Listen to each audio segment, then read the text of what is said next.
What's good with y'all boys? Welcome back to the channel. I hope y'all are having a great day. Recently Bad Blood just passed. So today we gonna watch 5 secrets you missed from WWE Bad Blood 2024. Before the video starts, make sure you leave a like so it trends up in the algorithm. Let's get straight to it. 5 secrets you missed from WWE Bad Blood 2024. Be sure to subscribe and hit that notification bell for daily wrestling videos, and follow us on Facebook for exclusive lists, and also check out our new videos on WrestleMania XL. Number 5, the real finish to Liv Morgan vs. Rhea Ripley. One of the most criticized matches of the calendar year is without a doubt Liv Morgan vs. Rhea Ripley from Bad Blood 2024. The match was all over the place, and the match finish made WWE and their talent look like complete amateurs, as it was completely botched and left fans in total bewilderment. As things stand, the match has a 3.39 rating on Cage Match, which makes it one of the lowest rated matches of the Triple H era, and this rating is unlikely to improve as the match has little rewatch value. To highlight just how atrocious this match truly is, CM Punk vs Drew McIntyre, also from Bad Blood, achieved a rating of 9.38. Since the botch finish went down, there has been rampant speculation surrounding what the match finish was actually supposed to be. What was supposed to happen? Some fans have theorized that Morgan was supposed to pin Ripley, and that's why the returning Raquel Rodriguez placed Morgan on top of Ripley. But according to Fightful Select, the original plan for the bout was indeed Morgan winning with assistance. However, things went into disarray when the referee called for the bell. It was implied that the original finish to Rhea vs Liv was Liv winning with Raquel's help. However, the referee couldn't justify not doing a DQ finish as he saw everything unfold.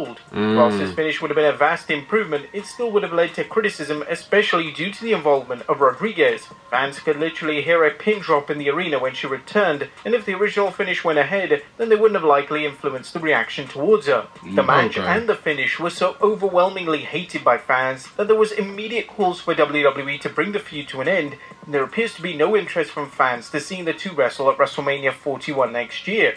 Even Ripley herself is pushing for WWE to go in an alternative direction, as Ripley during Bad Blood weekend was stating that she doesn't want to face Morgan at WrestleMania 41. Instead, she wants an epic showdown with either Io Sky or Bianca Belair. Number 4. I was watching and I was like, what's going on here? Like, that looks too botched to be like a part of the... So that made sense. And then on top of that, for some weird reason, I can't see them trying to stretch it out to Mania, but I would love to see a heel Bianca versus Rhea. I think that'd be so crazy. Well, the original 2. One of the key themes of Bad Blood 2024 was acknowledging the past, and the history of Bad Blood as a premium live event was discussed numerous times and an event showcased in the opening video package. With the original Bad Blood pay-per-view taking place way back in 1997, this meant that the majority of the wrestlers on the match card have since retired.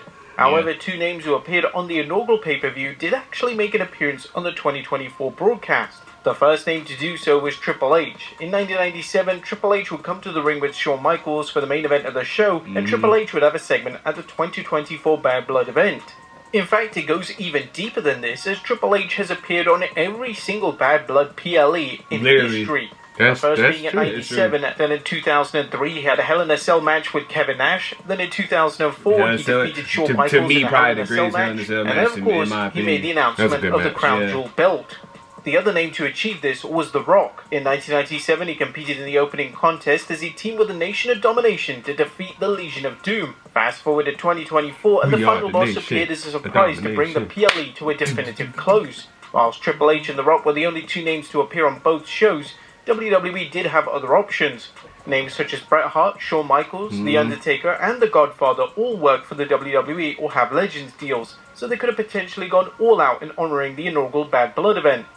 Speaking of that, what's your favorite like Hell in a Cell match? So what do you think is the best Hell in a Cell match, or what is your favorite? Oh, I thought you say best and worst. That's what I was thought about to say. I was about to say, I don't know if it's been a bad Hell in a Cell one. There's been some bad ones. Seth Rollins and The Fiend. That's a bad one. That's a bad one. That nigga hit him with a slip. We ain't even gonna talk about it. My 3-way ties is Taker and Edge at where was it? SummerSlam 2008, wasn't it? Of course, Shawn Triple H 2004. And I would say this might sound crazy to people, but just off the story, how funny it was to watch it, DX versus Shane and Vince McMahon and him. That's your favorite? And Triple H stuffed like Vince McMahon's head and like Bishop's butt. So those are your favorites? Those are my favorites. So what do you think is like the best? I think the answer is obvious. The first one. Yeah. Like, bro, like literally, like Kane's debut, like that was insane. Like, dude really ripped the door off. Because I think the best, you could tie it with a few. Yeah. I would go either that one or you could do the one with Taker and Mankind for the top for best. But my personal favorite is Taker and Edge. Taker and Edge. Yeah. The WWE spoiled Jimmy Uso's return. During the CM Punk vs Drew McIntyre Hell in a Cell match, fans noticed that there was a monitor under the ring. And this I did see that during the match. The wrestler was returning to the WWE during the show. Fans believe that the monitor was for the returning Jimmy Uso, who returned during the main event matchup. Yeah, so he knew Wrestlers who are set to make returns or guest appearances. Dang, I wonder how hot it is to sit there all night to just and the sit under monitor there, allows like... them to watch the show and know when to come out to perform their scripted spot. It is indeed possible that Jimmy was under the ring for the majority of the show. However, it's possible that he was snuck in just before the main event started. He probably if snuck Jimmy in. was there from the beginning of the show, my thing is how he would have been under there for they did it a lot. Sometimes they'll cut the lights off. If he was snuck in, they'll cut the lights off during like a commercial break and bring you through the crowd with like a whole bunch of security, and you'll be like hooded. Because they did that with Undertaker. I've seen that a few times. Yeah. Just before the main event, then he would have had around 20 minutes to get ready for his planned return. Number 2, what did Roman Reigns say to Jimmy Uso? Jimmy Uso's return at Bad Blood was... Oh, they did that on Instagram. They showed what he said. Yeah, we already know. And the aftermath certainly helps further the Bloodline versus Bloodline story arc. I think Roman Reigns got the win for his team at Bad Blood, he and Jimmy would embark on an emotional conversation. However, it was virtually impossible to make out what the two were saying to each other. Thankfully, the WWE were quick to publish a transcript, and this is exactly what the two would say to each other. Reigns said, "You did that? You did that?" Jimmy said, "Oh yeah, baby." Reigns then said, "You call the play?" Jimmy then said, "Only for you, Uso. For you, my Uso." WWE providing the transcript for the conversation was a very welcome move, as it certainly expands the lore between Reigns and Jimmy Uso. Reigns was in total shock that Jimmy was the one who saved him, and of course, it was implied that Jimmy was waiting to insert himself into Reigns' life and save him from the Bloodline 2.0. I mean, of course. I mean, bro, you gotta think about a couple months before that. Jimmy and Jay put a Nike print in my face. But he was working with it for a little bit, you know, at WrestleMania. But Jay Uso speared, bro, off the ramp. Yeah, I mean, we knew it was coming full circle, man. We knew exactly what it was going to be. Come on. Cemented as a babyface on the main roster now, as following the match, it was him who actively encouraged Reigns to stick to his word and assist WWE Champion Cody Rhodes. It's unknown how reigning Intercontinental Champion Jey Uso fits into the mix. Jay has reacted via Instagram with a shocked emoji to Jimmy's return, and it seems like only a matter of time before Jay enters the fold once all again. know he gonna the come Bloodline versus Bloodline match is still rumored for Survivor Series War Games next month. However, some fans believe that too much has happened in little time for the match to take place. Whilst the wheels are indeed in motion for the epic collision, Jay is cemented as one of the faces of Raw and is currently a singles champion, and former Bloodline member Sami Zayn seems completely distant from the story arc. However, if WWE are smart, they could still pull it off effectively, but they must act with a degree of caution, as if the angle comes across as rushed or forced, then it may damage the reputation of the feud heading into the War Games match next month. They might have to slowly, there is speculation that they may hold off on the Bloodline Civil War for Survivor Series and instead have a Team Reigns versus Bloodline 2.0 matchup. Bro, fans Roman were Reigns fantasy is booking over this on X all last month, and Team Reigns was looking to feature names such as Cody Rhodes no and glaze. Randy Orton. No glaze. That being it's probably the best shape that Roman Reigns Oh yeah, he's shredded. He's always been in good shape, but he had a movie with him. That movie made him like... Grr. But to... Why'd you just do that? Not everything that Triple H does is made a goal, but we gotta stop acting like this is not their main priority. Like, it's the biggest storyline of their company. They're gonna be very careful about how, especially how things went last year when they almost or earlier this year when they almost messed up the Mania main event. Yeah, it was like it was this close to mess up the Mania main event, but they listened to the fans. I think now they've learned that they're gonna take care of it. This is their baby. The Bloodline story is literally the whole WWE. That one smidget of a change early this year, like, expanded story so big, because they would have, if they would have let The Rock do what The Rock wanted to do, they would have cut short everything we got going on. They'll be fine. They'll take with care Kevin of it. Owens now officially turning on Cody Rhodes, it looks like Rhodes versus Owens 2 is the direction for Survivor Series. And this opens the door this for time WWE Kevin Owens to get is back heel. on track with And the this Bloodline time versus Bloodline he gonna pull saga. the trigger. And number 1, what did The Rock really mean? When The Rock made his dramatic return at Bad Blood, one of the main talking points centered around his hand gesture. As the final boss stood on the stage, he counted a 3 before delivering a throat cut gesture. The obvious meaning behind the signal is that The Rock was letting the three men in the ring, Cody Rhodes, Roman Reigns, and Jimmy Uso, know that they had personally upset him and there was no turning back. In fact, WWE analyst Sam Roberts had a great explanation of this on his podcast this past weekend.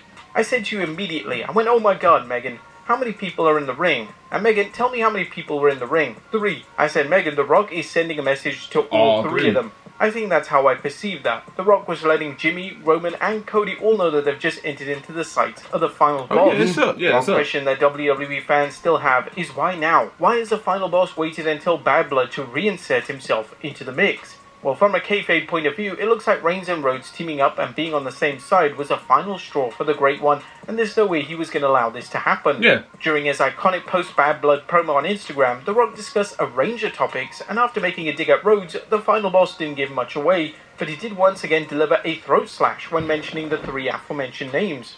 There ain't nothing, and The Rock, the final boss, means there ain't nothing that will ever compare to The Rock going out there, the final boss, and his music hitting, and seeing those three in the middle of that ring. You had Jimmy, you had Roman, and you had Cody. The Rock doesn't have to say a thing. Tonight, we're gonna have a good time. Another development in the story of The Rock returning is Solo Sikoa. As Sikoa and the Bloodline were escaping through the crowd, Sikoa stated that was all a part of the plan, heavily implying that The Rock is pulling the strings. The storyline is going to take several twists and turns, and hopefully the WWE delivers the goods, as they could have a legendary storyline on their hands. I feel like The Rock's been pulling strings. Yeah, I mean, we all behind the scenes, like we were saying that earlier this year. Like, we all knew, like, once Solo took, bro, it was obvious The Rock and Roman Reigns were not going to be on the same page. We all knew that WrestleMania 40 was the catalyst for Roman finally to be what WWE wanted him to be years ago, which is a babyface. We talked about it a lot between each other, but I'm sure a lot of you guys knew as well. That was the catalyst for it to set up Roman to be where he is now. And obviously, we're going to get Rock versus Roman. One has to be the heel, one has to be the face. We got heel Hollywood Rock, so that fill in the gaps as you may. I feel like that heel turn helped Roman out a lot. That was understood. Don't gotta be explained, bro. The heel turn was definitely the thing that was like, here you go. Finally, this is what we wanted the whole time. We've been wanting Roman to be this guy. Yeah, so I'm interested to see what they do with The Rock and all that. I don't know why this is sidebar, but I hate that when he brings the championship. Like, it's not a part of that. I get it. You got it from what's his name, Muhammad Ali or whatever. But bro, it's not a real championship. I love you, Rock, but leave that belt home. You're not a WWE It's champion. not a belt that's gonna be fought for. Like, let's leave that out there. He brought it to WrestleMania and held it up with Roman. I was like, stupid. Like, you look goofy. Get that out of here. Hey man, y'all let us know what y'all thought about this video, what other type of videos y'all want us to react to like this. So like and subscribe if y'all new. Leave a comment too. We're gonna see y'all in the next one. What I'm really excited to see is what they're gonna do with Drew. I say send Drew to SmackDown, because SmackDown need more heels. With The Rock being back and Kevin Owens turning heel, that opens up more storyline. So it's more than enough going on right now. But I think adding Drew to the mix to just spice it up more, because Raw is fine, especially on the men's side. Like, they popping over there. But we need more for Cody to get into.